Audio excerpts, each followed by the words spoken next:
Well, for those of you who have been following along, you would know that we have been working our way through the Sermon on the Mount, and we're actually right smack dab in the middle of a section.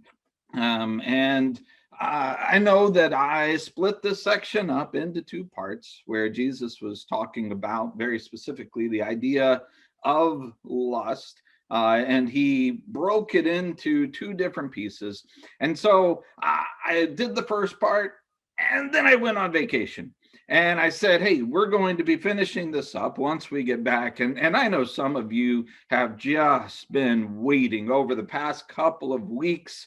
You couldn't wait for us to get back from this vacation. You just could not wait for this to continue. I know you guys are just caught up in this and eagerly anticipating what's going to happen. I wouldn't doubt if some of you haven't even been able to think of anything else but to know what is the next thing that Jesus talks about in Matthew chapter 5. And finally, your wait has come to an end, except it really hasn't.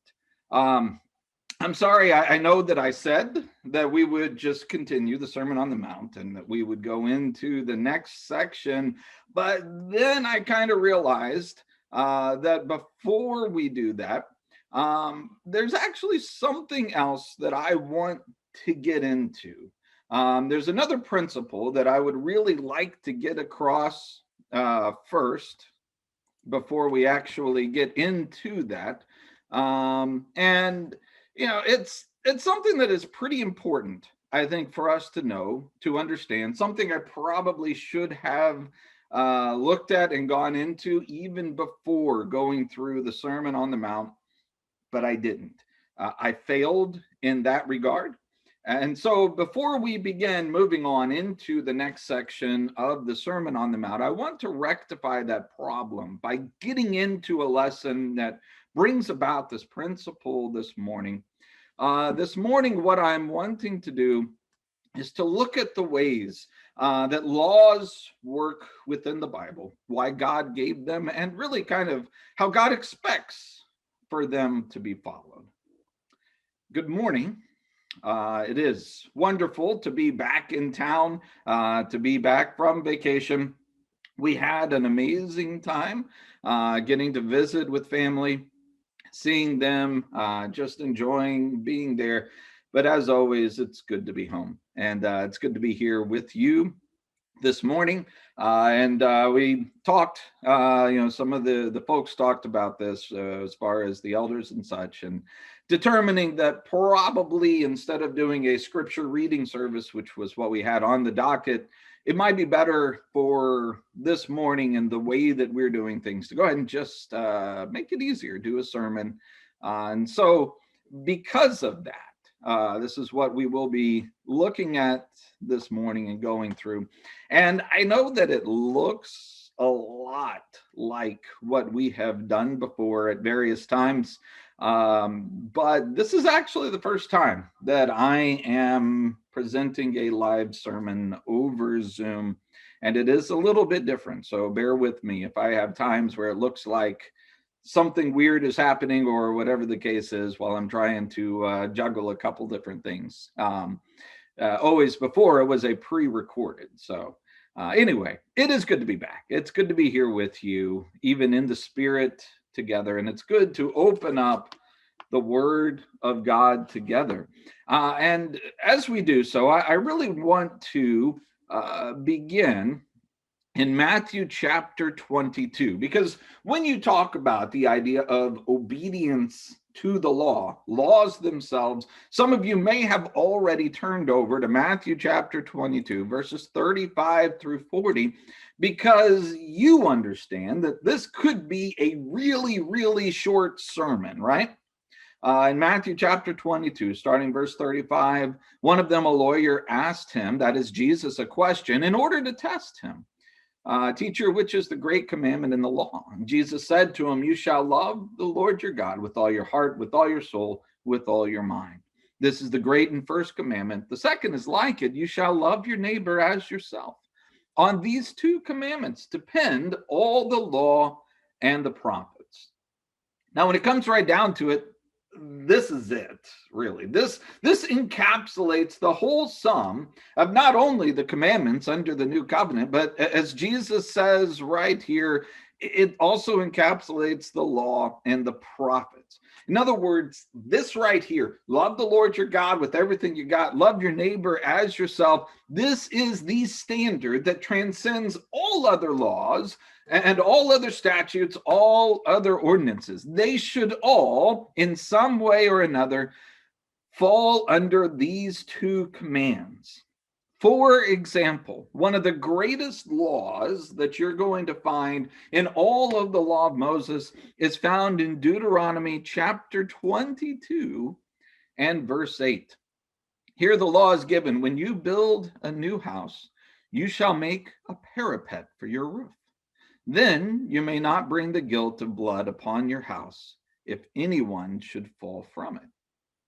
Now, this is perhaps one of the most overlooked laws in the law of Moses.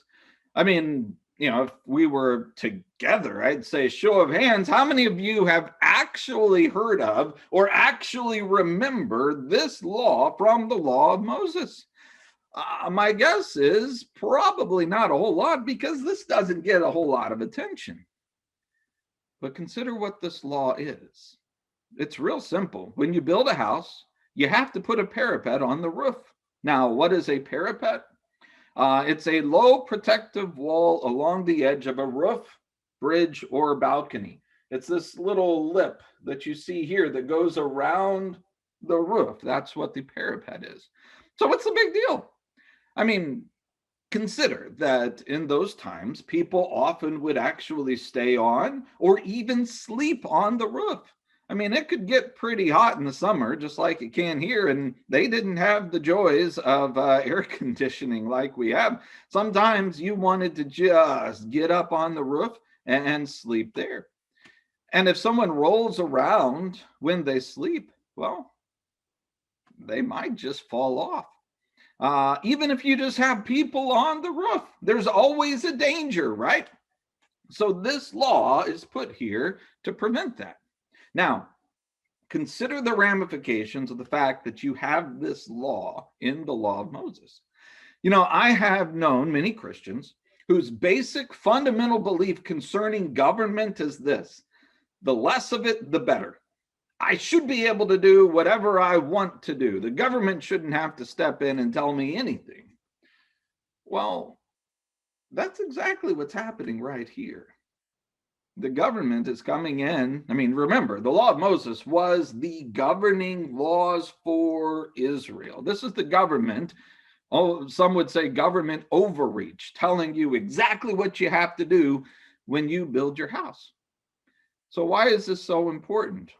Well, consider, for some people, they don't really move around when they sleep. I actually, for years, when I was a child, our family moved in with my grandparents, and, it's a small farmhouse. I slept on a sofa. That was my bed. For years, I didn't have a bedroom or a bed of my own. I learned that you have to sleep without moving very much, or else you're going to fall off. There's not a whole lot of room there.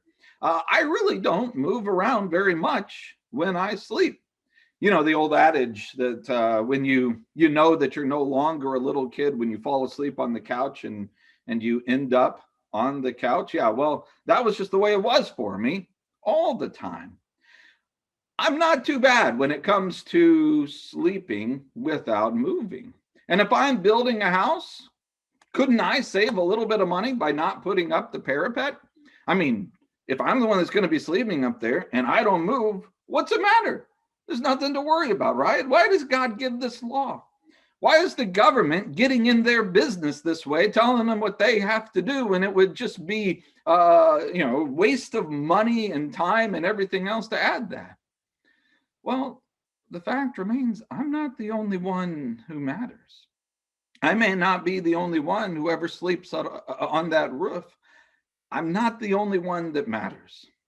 What if you have somebody else who doesn't sleep as well on a sofa? And by the way, if you can see this picture, doesn't this kind of look like Everest in this picture right here? This picture actually I got a few years ago, but when I was looking at it, I was like, wow, that looks just like Everest. And I wouldn't doubt if Everest looks just like that when she's sleeping on a sofa. Some people don't sleep as well without moving around. That's just the case. That's the way that it is. You are not the only person that matters. And look at the way that this law is written. When you do this, if someone falls from your house, who's responsible for that? It's the owner. It's me. If someone falls from my roof, I'm responsible for that. So the command is this: consider other people. Love your neighbor. Put a parapet on your roof. Protect him or her. And that one law, I believe, demonstrates what the law of Moses was really all about. Yeah, there are other laws that are very specific to Israel's identity: dietary laws, sacrificial laws, ceremonial laws, and such. But many of the laws really are all about how to get along with each other. They're all specifically about this: love your neighbor as yourself, which, by the way, where did that law come from? It's Leviticus chapter 19 and verse 18. Love your neighbor is a direct quotation from the law of Moses itself. Now, I say all of this to point out one very important principle. The law of Moses specifically included the greatest two commandments. Love the Lord your God with everything you got. That's Deuteronomy 6. Love your neighbor as you love yourself. That's Leviticus chapter 19. But at the same time, it had more than that. It included all these other commands, and their purpose was to specifically identify how you love God with all that you've got, and you love your neighbor as yourself. Therefore, when we say that these two commands pretty much sum up what it means to live under the new covenant with Christ as our King, what should we perhaps also expect? Perhaps we might find other commands that help us to understand how God expects us to live these commands under the new covenant. Sometimes we will find how life under the new covenant is exactly the same as the old. But sometimes we're going to see that it's different. But we do know this: God expects, first and foremost, that we will love him. And secondly, we will love each other. So what does that look like in the kingdom? Well, I'll say this: it's different from what it looks like in the world. Now, of course, we're in the middle of looking at the Sermon on the Mount right now. And we're right in the middle of it. Like I said, I should have gone into this before we moved on, before we got into the Sermon on the Mount. But next week, we're going to get back into the Sermon on the Mount and continue to look through it. But this is a principle that before we move on, we need to understand. We talk about the idea of standards, of laws, of what they mean. And it's important that we know there was a point in time on this planet when people lived perfectly in the way that God designed it. In the garden before sin, Adam and Eve knew what a perfect, harmonious relationship with God looked like. And yet, beginning in Genesis 3, we see pride, lust, sin, lots of selfishness, thinking of yourself as more important than others. And because of this, laws needed to be introduced, because without them, people would continue to selfishly think only of themselves and not others. Folks, this is the purpose of the law of Moses. Consider the law of the parapet that we just looked at, but also laws such as the laws of gleaning. In Leviticus chapter 19, by the way, what else comes from Leviticus chapter 19, verse 18? Love your neighbor as yourself, right? This is in that very chapter. So Leviticus chapter 19, starting verse 9, Here the law is given: when you reap the harvest of your land, you shall not reap your field right up to its edge, neither shall you gather the gleanings after your harvest. You shall not strip your vineyard bare, neither shall you gather the fallen grapes of your vineyard. You shall leave them for the poor and for the sojourner. I am the Lord your God. This is the law of gleaning. What does this look like? Can you picture this? A man sets out, he harvests his field, but he must, according to the law, specifically leave some left unharvested. And we know that they did this because you can go to the book of Ruth. It's a central piece of what the book of Ruth is all about, and how it is that Ruth and Boaz end up meeting each other is she is doing this very thing in order to come and glean from what Boaz has left unharvested. What's missing from this command, though? How much does he leave? What are the parameters? What are the details? How do we know? Consider that. Now, what we do know is that the rabbis eventually came up with the answers in their Mishnah, which, if you're unfamiliar with the Mishnah, don't worry about it. We'll get into that at some point, and we'll talk about what that is down the road. But their process, the rabbis' process, it was convoluted. They said that a harvester, and this is, I'm just giving you a summary of it. There's a lot more to it, but a harvester must leave 1/60th of his field unharvested. 1/60th.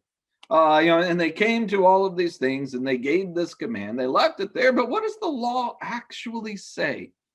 Is the law all about the line? About saying, okay, well, here's the detail. You have to do 59 out of 60th of your field, you leave. The law itself is not about how much or how little you harvest or leave. The law is this: think about more than just yourself. Think about others who may not have a field to harvest. Make sure they have food too. That's what the law is. It's not about the details. It's not about the how much. It's not about the how little. It's not about what do I need to do to check it off to make sure I'm right. It's about what's in the heart that says, think about others. Make sure that they can take care of themselves too. Can you imagine that today? I mean, think about it. Dale, do you leave at least 1/60th of your fields unharvested for others? Yeah, I mean, this is difficult for us to some degree because we don't have a one-to-one comparison for this in our society. I mean, even if we were farmers in our farming society, farming is different now from what it was then. And even today, the poor don't go walking by fields anymore in the same ways that they did then because it was a part of their system. Even if farmers did this very law right now, even if they left part of their field unharvested for others, it would probably go to waste because people just don't have this whole system any longer. This law would not accomplish anything today as it did then. It's easy to say what we would do when we can't do it, right? I'm pretty sure I've told this story before, maybe in the John class or Jonah or somewhere. About the rural preacher who, asked one of the farmers, he said, hey, if you had $1 million, would you be willing to give half of that to God? And he said, well, of course I would. And he said, well, if you had, $10 million, would you be willing to give half of that to others? He said, well, yeah, of course I would. And then he said, well, if you had 2 pigs, would you be willing to give one of those to help others? And the farmer said, well, preacher, that's no fair. You know that I have 2 pigs. That's kind of the way that we think of it. We think of these abstract ideas. We say, well, yeah, if I was living in those days and I had a big field and I was taking care of this, of course I would leave some for others, which is easy because we don't have that. We don't do this. It's outside of what we understand and what we know. So what does this look like today? I can't tell you exactly. I can't go to the Mishnah and tell you, well, here's the law, leave 1/60th of it and make sure that you keep this. You know, we don't know that. But remember, this law is not about the amount of food. It's not even about leaving food. It's about in your heart making sure that the poor, the sojourner, are taken care of. That's what's important. What we see is there's a responsibility to take care of those less fortunate, to help those who need help, a responsibility to think more of others than you think of yourself. Or we could put it this way, there's a responsibility to love your neighbor as yourself. And so we see the application here. What do you do with your finances? What do you do with your talents? What do you do with your time? And there's not saying you can't use these things for yourself. Remember, the guy who built a house built it for himself. But you also remember that when you do so, you remember the parapets. You remember that part of what you're doing that is being done not for you, but in consideration of others as well. Making sure that you're not harvesting to all of the edges so that there's nothing left to help others when the opportunities arise. And just to make sure you know how important this is to God, you flip just a few more chapters, and what do you see in chapter 23 and verse 22? When you reap the harvest of your land, you shall not reap your field right up to its edge, nor shall you gather the gleanings after your harvest. You shall leave them for the poor, for the sojourner. I am the Lord your God. Folks, when you see stuff repeated in the law, you know it's got to be important. The Hebrew language was a very efficient language. I mean, they didn't even have vowels. So when you see stuff that gets repeated, it's significant. And to have the same law repeated so quickly, we know this is something very important to God. How important is this? Well, let's look at what God thinks towards the end of Israel's history. In Amos chapter 8, God says, hear this, you who trample on the needy and bring the poor of the land to an end, saying, when will the new moon be over, that we may sell grain? When will the Sabbath be over, that we may offer wheat for sale? That we may make the ephah small, the shekel great, and deal deceitfully with false balances, that we may buy the poor for silver, the needy for a pair of sandals, and sell the chaff of the wheat. What's the problem here? You know, we often think of the problem as far as Israel. Why does God come in and why does he take out the northern nation of Israel or the southern nation of Judah and send them off into captivity? Why does he do this? And we often are very quick to point out their idolatry, that they followed after Baal, the Asherah, the Molech, Chemosh, and all of these other gods. And yeah, that is rampant throughout, and that's what God says. But understand, that's not the only reason. In fact, it's just one of two main reasons why God says, I am bringing judgment upon you. This is the other one. This isn't about their idolatry, folks. This is the way they were treating the poor. They were ignoring the laws that God had created in order to protect the poor. They were cheating the poor with dishonest scales. And all the while, they were pretending to care about God. They were honoring his Sabbath. They were honoring his festival. I say honoring.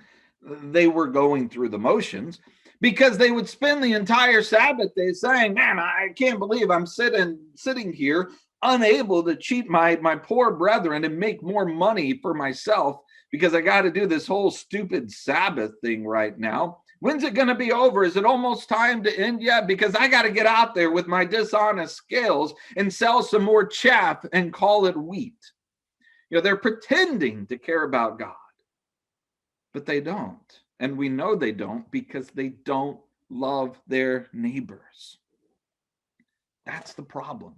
There's no heart. They're going through the motions. They're doing the right things as far as honoring the Sabbath, going through the festivals, but their heart is not there. And so as you continue then in verse 7, the Lord has sworn by the pride of Jacob Surely I will never forget any of their deeds. I shall not, or shall not the land tremble on this account, and everyone mourn who dwells in it, and all of it rise like the Nile, and be tossed about and sink again like the Nile of Egypt. And on that day, declares the Lord, I will make the sun go down at noon and darken the earth in broad daylight.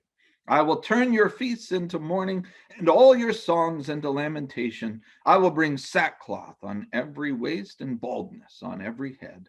I will make it like the morning for an only son, and the end of it like a bitter day. What is the result? Remember, he's not talking about idolatrous people. He's talking about people who treated the poor and the marginalized among them with despair, they treated them unjustly, took advantage of them, brought them to despair. Folks, God brings judgment upon them because of how they treat the poor and the marginalized. All of this is to demonstrate an example of how a simple law was actually God mandating a way to love your neighbor as yourself. That's all that it was. Though the overarching law, the main law, love your neighbor as yourself. And God said, I want to show you what that means. I'm going to show you how to do that and what it means for you in your society, in your day and your time is that you take care of the poor by leaving part of your field unharvested so they can go and get some. And instead, they harvested it all and then sold the chaff to the poor, took advantage of them with dishonest scales, and did the exact opposite of loving the neighbor as yourself. This is why laws have to be in place. Laws are there to force people who might be inclined to act selfishly to instead act conscientiously towards one another.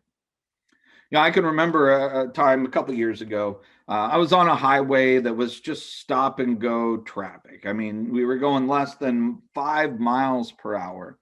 And I knew exactly what the cause was, even though it was backed up for a long time. I couldn't see anything, but I knew what it was. There was an accident in the far right lane, the exit lane. And I knew that because I can tell you probably exactly how it happened. And if it didn't happen that way, well, there's no way to contradict me. So we'll just let it go for the sake of the illustration. But every day during rush hour, the exit lane for this particular highway would get backed up nearly a mile or so as people were waiting to get off. Every single day it happened during rush hour. And most people would simply file into line and wait for their turn.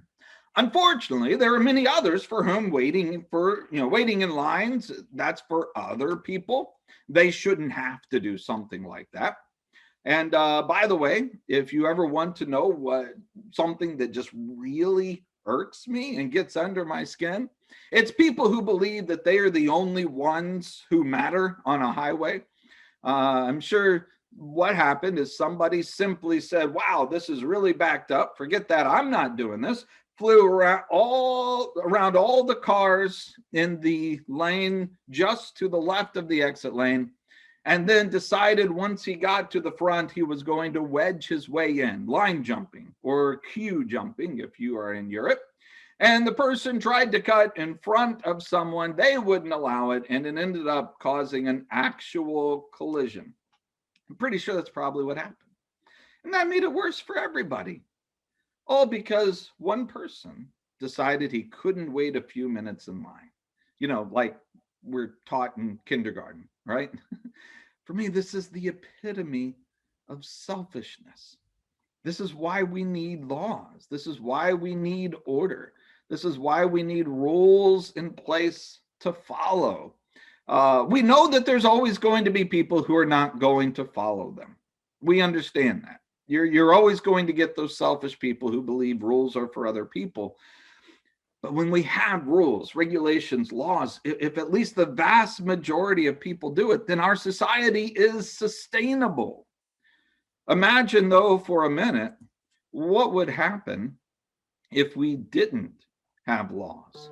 How bad would things be if it was just a matter of do whatever you want to do? Complete anarchy. It might be somewhat sustainable, perhaps, but not nearly as orderly as we enjoy it right now. Folks, the laws are there to help society as a whole to love your neighbor, treat your neighbor with respect, treat your neighbor as you would want to be treated. That's the whole point and purpose of what the laws are doing. Even if we understand that these laws aren't necessarily regulating something that is good. That's the whole purpose. But let me ask this question. What if there were no laws? What if law didn't exist for another reason? What if it didn't exist because we just didn't need them? Can you imagine what would it be like if we didn't need laws? The street that we lived on when we were in St. Louis, it went down, it was in a neighborhood, and it went down, it curved around, and it stopped at a T. And so the road came to an end at another road. And what's interesting, there was no stop sign at the end of that road. You came to a T, you came to another road, and there was not a big red sign that told you needed to stop. I never saw anybody ever not stop at the end of the road. People always stopped. They came to the end of the road and they stopped and they looked to make sure there wasn't an oncoming vehicle before they went. Why would they do that? Because every other road that they've ever been on that's come to a T, they know that you stop. And you make sure nobody else is coming. You don't just barrel right through because there's not a stop sign. The stop sign isn't necessarily needed because people know how to act. What if every law was like that? What if people understood how to act so well that nobody needed to write it down? What if proper ethics was so widespread the laws were just completely unnecessary? Folks, that is what I think the hope for is in the new covenant. That's what we should expect and anticipate life under the King.